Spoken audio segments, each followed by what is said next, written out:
This picture, Ghazi, is very motivating, inspiring, and very educative for the Indian youth about patriotism, commitment to the nation's security. It's a very serious movie, but at the same time, it's very interesting because it has depicted the history of 1971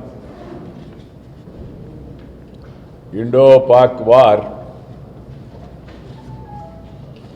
wherein our soldiers have shown their might and defeated Pakistan. But this picture was emotive,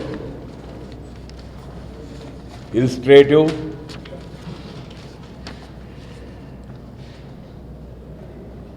and gives us an idea of how things happened before the actual war.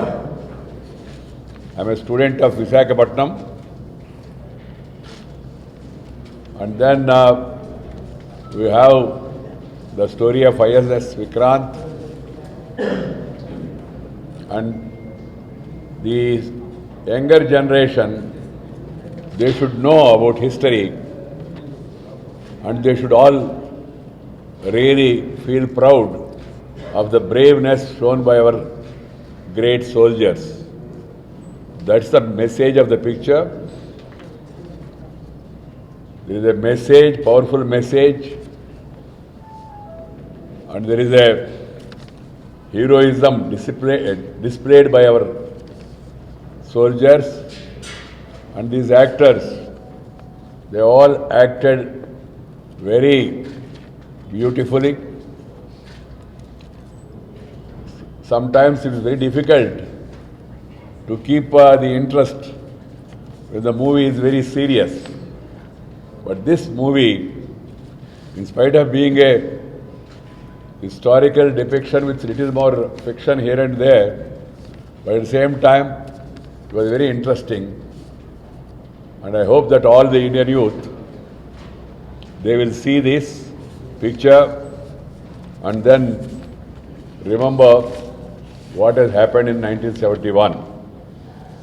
Friends, I personally feel that such pictures are very much necessary.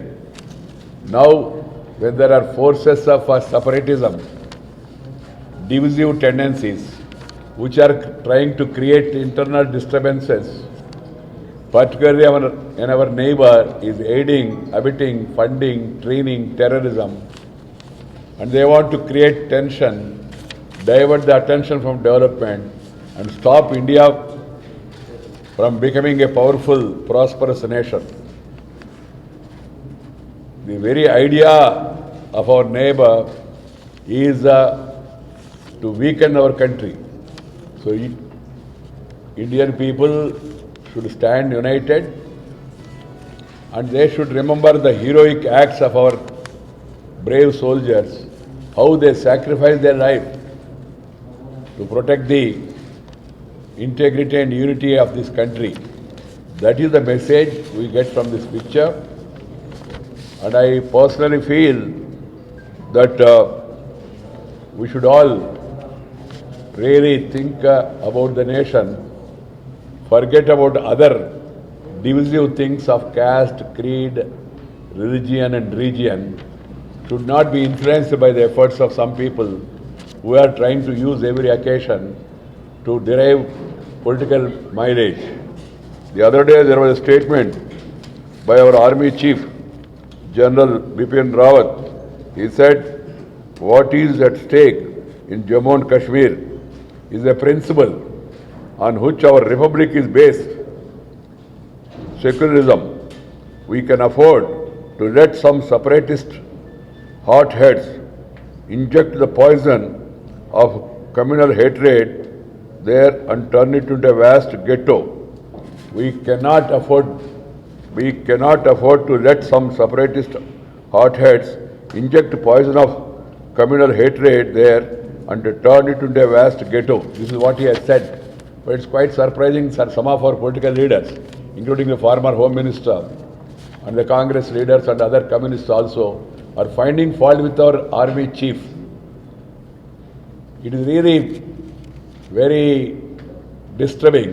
The political parties are trying to create controversies even with regard to the security of India. First, they found fault with the surgical strikes, whether they happened or not. Some people raised doubts, and some people wanted proof also. Now they take objection to General Rao's statement, which is made to give a stern warning to the separatists who are trying to aid the terrorists. And thirdly, now the former Home Minister yesterday said that Kashmir is almost lost. These are statements which will hurt the national interest. That's why I feel that such films really will be very useful to inspire the younger generation about the need for keeping the country united and taking care of the safety and security of the people. ఈ cinema ఆద్యంతం చాలా ఆసక్తిని ఉత్కంఠను కలిగించే విధంగా ఉంది. దేశ ప్రజల్లో దేశభక్తిని రగిల్చే విధంగా, దేశం యొక్క సమైక్యతకు సార్వభౌమత్వం కోసం మన వీర సైనికులు ఎలాంటి త్యాగాలు చేస్తున్నారనే విషయాన్ని 1971 ఆ పాకిస్తాన్ భారతదేశం యొక్క యుద్ధం ముందు జరిగిన సంగతులు, ఈ గాజీ యొక్క ఏదైతే ఉందో నౌకను పేల్చివేసినట్టు సంఘటన ద్వారా మనందరికీ దేశభక్తిని మళ్ళా మనందరిలో తిరిగి రగిలింపజేసేందుకు ప్రయత్నం చేయడం జరిగింది. సినిమాలు మామూలుగా వినోదం కోసం తీస్తూ ఉంటారు, వాణిజ్య దృష్టితో తీస్తూ ఉంటారు. ఈ సినిమాలా కాకుండా దేశ ప్రజల్లో దేశభక్తిని రగిల్చేందుకు, చారిత్రాత్మక సత్యాల యొక్క నేపథ్యాన్ని మనకు చెప్పేందుకు చాలా సాహసోపేతమైన రీతిలో ఈ సినిమాను శ్రీ పటూరు వరప్రసాద్ మరి రూపొందించారు. వారికి ఈ సందర్భంగా నేను అభినందనలు తెలియజేస్తున్నాను. ఎందుకంటే దేశంలో దేశభక్తి, జాతీయ భావం చాలా అవసరం. కులం పేరుతో, మతం పేరుతో, వర్గం పేరుతో, ప్రాంతం పేరుతో, భాష పేరుతో జనాలను చీల్చే ప్రయత్నాలు జరుగుతున్నప్పుడు, మన దేశం యొక్కకి ఐకమత్యానికి ఇబ్బంది కలిగే ప్రకటనలు కొంతమంది రాజకీయ నాయకులు చేస్తున్నప్పుడు, కాశ్మీర్ లాంటి యొక్క నాజూకైన పరిస్థితిని కూడా సరిగా అర్థం చేసుకోలేక ఇంతకుముందు అధికారంలో ఉన్నవాళ్ళు ఇప్పుడు మళ్ళా కాశ్మీర్ దాదాపు మన చేతిలోకి వెళ్ళిపోయింది ప్రభుత్వం ఉపయోగిస్తున్నట్టు యొక్క ఆ బ్రూట్ ఫోర్స్ వలన ఇలాంటి అపరిపక్వ ప్రకటనలు అవి దేశం యొక్క హితానికి ఏమాత్రం కూడా ఉపయోగం కావు. అది పక్కన ఉంచిన ఈ సినిమా ముఖ్యంగా యువతరంలో, నవతరంలో దేశభక్తిని రగుస్తుందని, జాతీయ భావాన్ని పెంపొందిస్తుందని, మన వీర సైనికులు చేస్తున్నట్టు యొక్క వాళ్ళ సాహసోపేతమైన యొక్క త్యాగాలకు మనందరిలో కూడా మరింత ఒక రకమైన భావన కల్పించేందుకు ఈ సినిమా ఉపయోగపడుతుందని చెప్పి నేను భావిస్తూ ఉన్నా. సినిమా చాలా చక్కగా రూపొందించారు, చిత్రీకరణ కూడా చాలా చక్కగా ఉంది. యువతరానికి కాస్త ఒక రకమైన చెప్పాలి, it is scientific defence education. సముద్రం లోపల మరి సబ్మెరీను, ఆ దృశ్యాలు, సబ్మెరీన్ ఎలా పనిచేస్తుంది, ఇవన్నీ కూడా సామాన్యులకు నాకు కూడా సరిగా తెలవు. కానీ దాన్ని చక్కగా చిత్రీకరించి ఆ దృశ్యాలను కూడా మన ముందు, ఎందుకంటే సినిమా ప్రభావం చాలా ఎక్కువగా ఉంటుంది.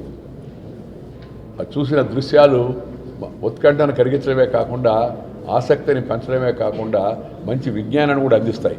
అలాంటి ప్రయత్నం సినిమా చేసింది. ఇది ఒక రకమైన ధైర్యమైన యొక్క నిర్ణయం అని అనుకుంటున్నాను. ఎందుకంటే సినిమాలో సంగీతం లేనిదే, సాహిత్యం లేనిదే, వాయిద్యం లేనిదే, ఆటలేందే, పాటలేందే, కాస్త రంగు లేనిదే సినిమా నడవదనేది మనందరికీ కూడా తెలుసు.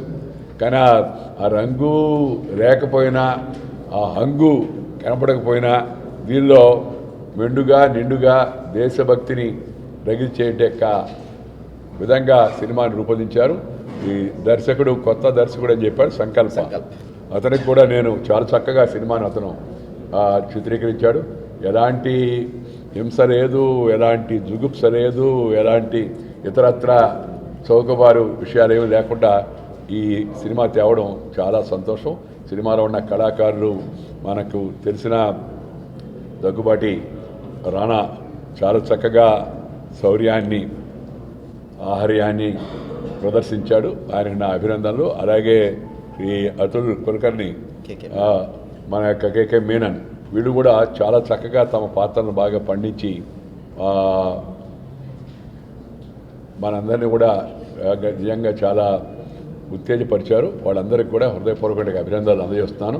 యువతరం ముఖ్యంగా దీన్ని తప్పనిసరిగా చూస్తారని, చూడాలని చెప్పని నేను కోరుకుంటా ఉన్నాను.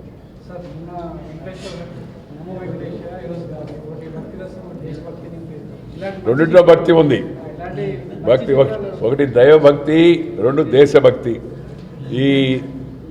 ఇలాంటి భక్తి రసమైన చిత్రాలను మనందరం ప్రోత్సహించాల్సిన అవసరం ఎంతో ఉంది. నేను ఆ సినిమాల కోసం కాదు, నేను భారతదేశంలో ఇన్ఫర్మేషన్ బ్రాడ్కాస్టింగ్ మినిస్టర్ అనే విషయం నాకు తెలుసు. దాంతోపాటు ఒక భారతీయ పౌరుడిగా కూడా ప్రజల్లో శాంతి ఉండాలంటే మరి భక్తి రసం అవసరం, ఆధ్యాత్మికత అవసరం. దాన్ని నమో వెంకటేశాయ సినిమా రాఘవేంద్రరావు గారి నేతృత్వంలో చాలా చక్కగా రూపొందించారు. అందుకే నేను దాన్ని ప్రశంసించాను. రెండవది, మనం భక్తి కావాలంటే దేశం ఉండాలా, దేశభక్తి ఉండాలా. కాబట్టి దేశభక్తిని రగిల్చేయంటే ఆ సినిమాలు చాలా అవసరం.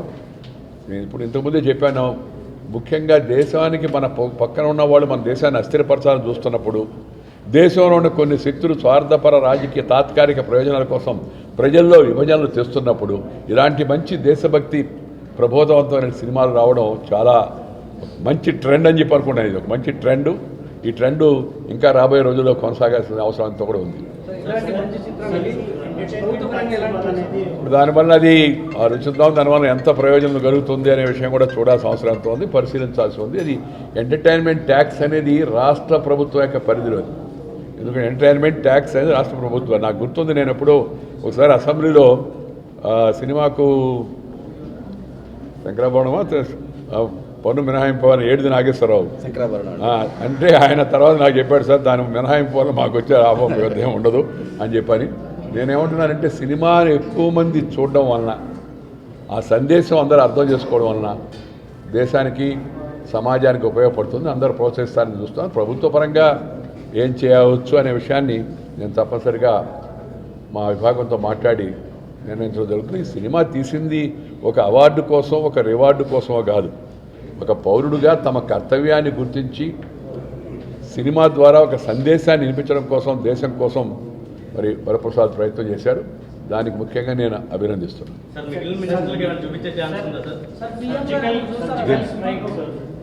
అపోజిషన్ వాళ్ళు కాలేదు అని మీ గవర్నమెంట్ ఏమో దాన్ని బయటగా చెప్తుంది. యూత్ కోసం ఒక మెసేజ్ ఇలాంటి ఆ మూవీ తీయచ్చు కదా.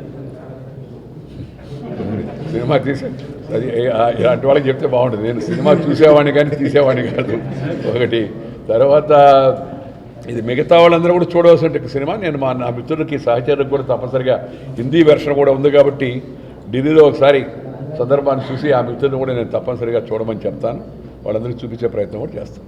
ఇవి ఎలక్షన్లు అనేవి ఇప్పుడు లేవు. ఎలక్షన్లకు ఇంకా చాలా సమయం ఉంది.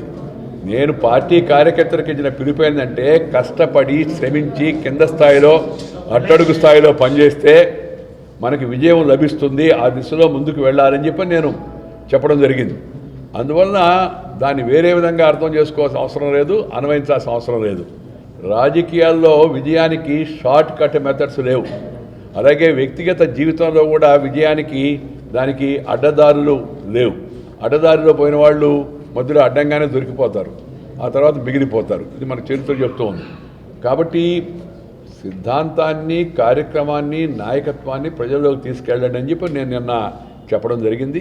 ముఖ్యంగా కూడా నేను మళ్ళా కూడా చెప్తున్నాను, ఈ సినిమా విషయం అయిపోయినప్పటికీ కూడా రాజకీయ విషయానికి వస్తే, భారతీయ జనతా పార్టీ నిజమైన జాతీయ పార్టీగా దేశవ్యాప్తంగా విస్తరిస్తుంది. ఈ విస్తరణ మరింత పెరగాల్సి ఉంది. ఎందుకంటే ఈ దేశాన్ని సమైక్యంగా ఉంచడానికి, దేశ ప్రజలందరికీ న్యాయం చేయడానికి ఒక జాతీయ పార్టీ అవసరం. ప్రాంతీయ పార్టీలు ప్రాంతాలను గురించి వాటి శ్రేయస్సు కోసం పనిచేయగలవు, పోటీ పడగలవు కూడా, నేను కాదని. కానీ జాతీయ స్థాయిలో ప్రభుత్వాన్ని అవి ఏర్పాటు చేయలేవు, దాంట్లో భాగస్వాములు కాగలవు కానీ ఏర్పాటు చేయలేవు. దాన్ని దృష్టిలో పెట్టుకుని ఒకప్పుడు కాంగ్రెస్ పార్టీ జాతీయ పార్టీకి ఉండి దేశాన్ని అంతా పరిపాలించింది. ఆ తర్వాత క్రమేపీ అది క్షీణిస్తూ ఉంది. బీజేపీ క్రమేపీ బలపడుతోంది. దీనికి ప్రధానమైన కారణం ఏంటంటే మోడీ గారి యొక్క నాయకత్వం. దేశ ప్రజలు ఇవాళ మోడీ గారు ఈ దేశం యొక్క సమస్యలు 50 ఏళ్ల దుష్ట పరిపాలనలో మనకు వారసత్వంగా సంక్రమించిన సమస్యలను వరుసగా పరిష్కరించే ప్రయత్నం చేస్తున్నాడు. దానితో పాటు స్వతంత్రం అంటే ఏంది, అభివృద్ధి అంటే ఏంది, దేశభక్తి అంటే ఏంది, జాతీయ భావం అంటే ఏంది, జాతిలో ఉన్న అందరికీ మేలు జరగాల. లేకపోతే దేశభక్తి నువ్వు జెండా చూపించి దండం పెట్టండి, లేకపోతే భారతమాత పటానికి పూలమాల వేయండి అంటే అది దేశభక్తి అంటే దేశంలో ఉన్న అందరికీ న్యాయం జరగాల. ఆ న్యాయం ఇంతకుముందు జరగలేదు. అందరికీ సమపాళ్లలో న్యాయం జరగాల. ఎవరికి ఎంత స్థాయిలో ఏ విధమైన ఇబ్బంది ఉంటే ఆ ఇబ్బందిని అధిగమించే ప్రయత్నం జరగాల. అందుకని విధానాలతో సిద్ధాంతము విధానము ఆచరణతో మోడీ గారు ఈ దేశంలో సమూలమైన విప్లవాత్మక మార్పులు తెస్తున్నాడు. ఈజ్ రియలీ ఏ రెవల్యూషనరీ అని ప్రజలు భావిస్తున్నారు. దాంతోపాటు ఈ పేద ప్రజల యొక్క జన ఉద్ధరణ అవుతుందో అది చాలా అవసరం. ఒక దేశంలో ఎంత ఆర్థిక అసమానతలు ఉంటే ఆ దేశం అంతా చాలా అభివృద్ధి చెందిన దేశం, గొప్ప దేశం అని అట్టి చెప్పుకుంటాం మనం. ఆర్థిక అసమానత తగ్గాల, సాంఘిక వివక్షతలు తగ్గాల. ఈ చూసాం కదా మనం అంతా దళితులపైన దాడులు, సిగ్గుచేటటువంటి విషయం, మహిళలపైన దాడులు, ఇవన్నిటిని కూడా ఆయన ఆమూలాగ్రంగా దేశాన్ని సంస్కరించాలి, రిఫార్మ్ పర్ఫార్మ్ అండ్ ట్రాన్స్ఫార్మ్ అని ప్రధానమంత్రి గారు చెప్పారు. దాని దృష్ట్యా ఇలాంటి వ్యక్తి ఒక 10 ఏళ్ల పాటు దేశాన్ని పరిపాలించాల్సి ఉంది. ఎందుకంటే ఈ 69 ఏళ్లలో ఈ పోగుపడిన సమస్యలన్నీ ఒక 5 ఏళ్లలో పూర్తి కావు. దీనికి మోడీ గారు లాంటి ఒక నాయకుడు ఒక 10 ఏళ్ల పాటు దేశాన్ని పరిపాలించి దేశం అంతా కూడా విస్తరించి రాష్ట్రాలు కేంద్రం కలిసి పనిచేస్తే దేశం అభివృద్ధి చెందుతుందని ప్రజలు భావిస్తున్నారు. People want Modi to be there for another 10 years. That feeling is getting strengthen day by day. I don't say everything is over అని నేను చెప్పను, but country is moving in that direction. It's a positive direction. But our opponents they are not able to digest the emergency of Modi as a darling of the masses and also universally acceptable leader. అందుకని they are trying to belittle his importance. ఆయన్ని తక్కువగా చౌకబారు మాట్లాడడం నేను కూడా చెప్పాను నిన్న. చాలా బాధ ఇస్తుంది. ప్రధానమంత్రిని పట్టుకొని నపుంసుడు అంటారు కొందరు, ప్రధానమంత్రిని పట్టుకొని గాడితో పోలుస్తారు. ఏమాత్రం ప్రాపంచిక పరిజ్ఞానం ఉన్నప్పటికీ కూడా కనీసం సంస్కారం ఉన్నవాళ్ళు ఎవరు అలాంటి పదాలు వాడరు. దట్టు దేశానికి ఏదో మొత్తం ప్రపంచంలోని గుర్తింపు తెచ్చినటువంటి వ్యక్తిని వాళ్ళు ఓటమిని జీర్ణించుకోలేకున్నారు. మెయిన్గా ఏంటంటే వాళ్ళ ఓటమిని జీర్ణించుకోలేక ఈయన ఎదుగుదలను గమనించలేకపోవడంతో వచ్చిన సమస్య ఇది. దానికి ఉదాహరణగా నేను ఎంత చెప్పాను, కాశ్మీర్లో ఈ కాశ్మీర్ కల్లోలం అనేది వారసత్వంగా సంక్రమించింది. జవహర్లాల్ నెహ్రూ ఆ రోజు చేసిన చారిత్రాత్మక తప్పిదం వలన హైదరాబాద్ లాగా సర్దార్ పటేల్ లాంటి ఒక మహానాయకుడికి కానీ ఆ కాశ్మీర్ సమస్యను కూడా అప్పగించి ఉంటే ఇవాళ కాశ్మీర్ సమస్య ఉండేది కాదు. కాశ్మీర్ భారతదేశంలో అంతర్భాగం. 69 సంవత్సరాలు అయిన తర్వాత కూడా ఇవాళ అలాంటి పరిస్థితి ఎందుకు ఉంది? దీనికి ఎవరు కారణం? 69 ఏళ్ళలో 50 ఏళ్ళుగా పరిపాలించిన వాళ్ళు కదా, వాళ్ళు ఆలోచించుకోవాలి కదా దాన్ని. అది వదిలిపెట్టి ఈయన 2.5 సంవత్సరాల కింద వచ్చిన మోడీ గారిని దాదాపు ఈ ప్రభుత్వం యొక్క తప్పుడు విధానాల వల్ల Kashmir was nearly lost because the central government used brute force to quell dissent there. అంటే పాకిస్తాన్ అనుకున్న నినాదాలు చేస్తూ ఉంటే, సైన్యం పైన రాళ్ళు రువ్వుతూ ఉంటే, దేశభక్తులను అక్కడ ఇబ్బంది పెడుతూ ఉంటే, వాళ్ళపైన గట్టి చర్యలు తీసుకుంటే, అలాగే సరిహద్దు దాటి మన సైన్యం వాళ్ళ యొక్క స్థావరాలను ధ్వంసం చేసి మళ్ళీ విజయవంతంగా వెనక్కి వస్తే అభినందించాల్సింది భావించి central government is using brutal force to quell dissent there అని చెప్పని బాధ్యతారహితమైన మాటలు మాట్లాడడం ఏంది? ఈ పెద్ద మనిషి నిన్నటిదాకా దేశం యొక్క గృహమంత్రిగా ఉన్నాడు, హోమ్ మినిస్టర్గా. What is it he has done? ఆయన పార్టీ 2004 నుంచి 2014 వరకు ప్రభుత్వంలో ఉండింది. మన్మోహన్ సింగ్ గారు అలాగే చిదంబరం గారు ఉన్నప్పుడు కాశ్మీర్ పరిస్థితి అంతా వాళ్ళు సర్దీస్ చేశారా? మోడీ గారు వచ్చేంత కాశ్మీర్ పరిస్థితి అదుపు తప్పిందా? అక్కడ సమస్య ఉంది, సంక్లిష్టంగా ఉంది. పక్కన ఉండే దేశం దాన్ని దాంట్లో ఆజ్యం పోసే ప్రయత్నం చేస్తుంది. దాన్ని దేశం అంతా కలిసి ఎదుర్కోవాల్సిన భావించి ఇలాంటి బాధ్యతారహితమైన అపరిపక్వమైన దేశ వ్యతిరేక ప్రకటన చేయడం అవుతుందో ఇది ఏమాత్రం కూడా మంచిది కాదు. నాకు ఇప్పుడు 24 గంటలు అయింది. నాకు ఆశ్చర్యం ఏంటంటే కాంగ్రెస్ పార్టీ ఇప్పటి వరకు దీనిపైన స్పందించలేదు. Why the Congress party is silent on such a anti national statement by one of its senior leaders? Let the Congress party respond on this. Army chief యొక్క ప్రకటన తప్పుపడతారు మీరు. కాశ్మీర్ దాదాపు చేతిలో చెడిపోయింది అంటారు. ఈయన మాట్లాడిన మాటలు పాకిస్తాన్ వాళ్ళ చెవులకు ఇవి ఆనందాన్ని కలిగిస్తాయి.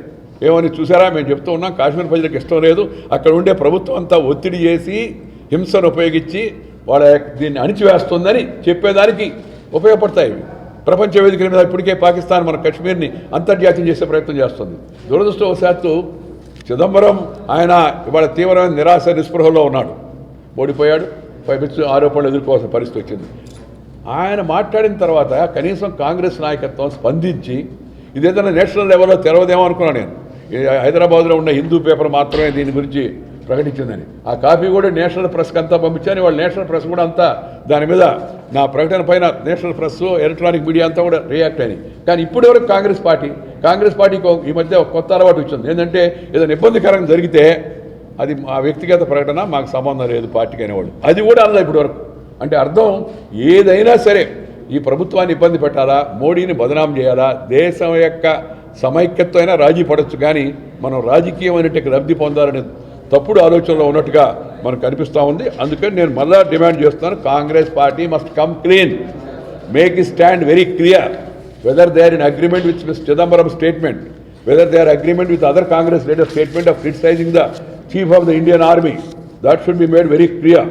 ఈరోజు మనం అలాగే రిజర్వ్ బ్యాంకు యొక్క స్వతంత్రం ఏదైతే ఉందో స్వాయత్తత ఈ ప్రభుత్వం వచ్చినంత పోయిందని చెప్తాడు. అదే Reserve Bank governor doctor Subbarao గారు చెప్పారు, Chidambaram has clearly overstepped into the RBI turf as liquidity management is a quite essential central bank function. అది రిజర్వ్ బ్యాంకు ఈ యొక్క ఆర్థిక నీతిని స్వతంత్రంగా తయారు చేస్తుంది. దాంట్లో అనవసరంగా కాలు పెట్టి ఆర్థిక మంత్రి దాన్ని దెబ్బతీశాడని గవర్నర్గా ఆయన హయాంలో పనిచేసిన దూరు సుబ్బారావు చెప్పాడు. దాన్ని కూడా నేను ఉటంకించాను. దానికి కూడా కాంగ్రెస్ పార్టీ ఇప్పటివరకు రెస్పాన్స్ ఇవ్వలేదు. అందుకని ఐ హోప్ తర్వాత అక్కడ కాశ్మీర్లో ప్రజలందరూ 70% ప్రజలు, 7 మిలియన్ల ప్రజలు, అంటే వాళ్ళ లెక్కలో 70 లక్షల మంది ప్రజలు దే ఆర్ ఫీలింగ్ అలినేటెడ్, వాళ్ళు వేరైపోయినట్టు. నేను అందుకని 2 ఉదాహరణలు చెప్పాను. Militant hotbed Kashmir's throng martyred soldiers funeral. సైనికులు వీర జవాన్లు దేశం కోసం ప్రాణాలు త్యాగం చేస్తే ఈ సినిమా కూడా సంబంధం ఉంది దాంతో.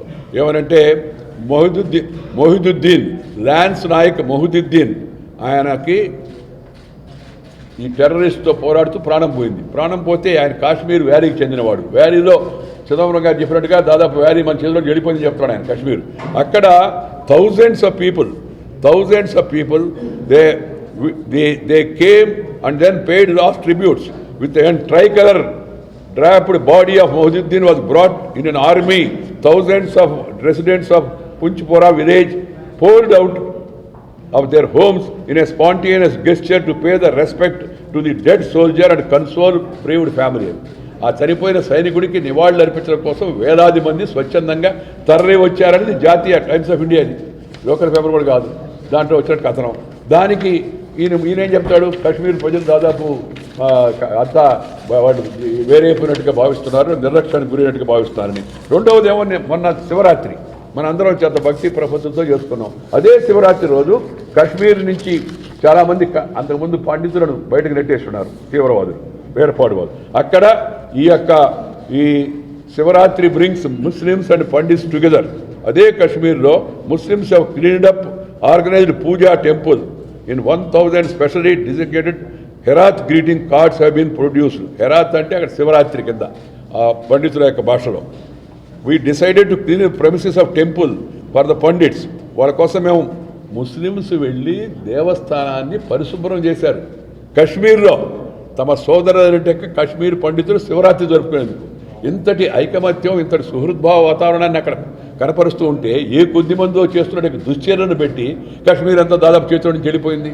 కాశ్మీర్ ప్రజలంతా కూడా వాళ్ళు మమ్మల్ని నిర్లక్ష్యానికి గురైపోయామని చెప్పిన వేర్పాటు భావంలో ఉన్నారని చెప్పి దేశం యొక్క మాజీ హోంమంత్రి చెప్పడం ఎంత బాధ్యతారహితం. ఈ 2 విషయాలపైన కూడా నేను నిజంగా వ్యక్తిగతంగా కూడా చాలా ఆందోళన చెందుతున్నాను. I'm so disturbed as a citizen that I never expected that the Congress leaders will stoop down to that level to make this even national unity also into A political issue. కాబట్టి దయచేసి ఈ 2 విషయాలపైన కాంగ్రెస్ పార్టీ స్పందిస్తే బాగుంటుంది. ఈ సినిమాకి దీనికి నేరుగా ముడిపెట్టొద్దు. ఇది నేను నా వ్యక్తిగతమైన కామెంట్. మరో రెండోసారి మిమ్మల్ని పిలవడం ఎందుకనే ఉద్దేశంతో ఎలాగో మీరందరూ ఇక్కడికి వచ్చారు కాబట్టి దానికోసం చెప్పి మరొకసారి నేను ఈ సినిమా నాకున్నంటే ఈ వ్యస్తమైన సమయంలో బిజీలో కూడా నాకు ప్రసాద్ చెప్పాడు. ఆ తర్వాత కొంతమంది యువకులు కూడా చెప్పారు, సార్ సినిమా చాలా చక్కగా ఉంది, చూడవలసిందని. సో ఒక ప్రముఖులు చూస్తే మిగతా వాళ్ళు కూడా కొంత ఆలోచిస్తారు దాన్ని అనే ఉద్దేశంతో నేను ఇవాళ కాస్త తీరిక చేసుకొని ఇక్కడ రావడం జరిగింది.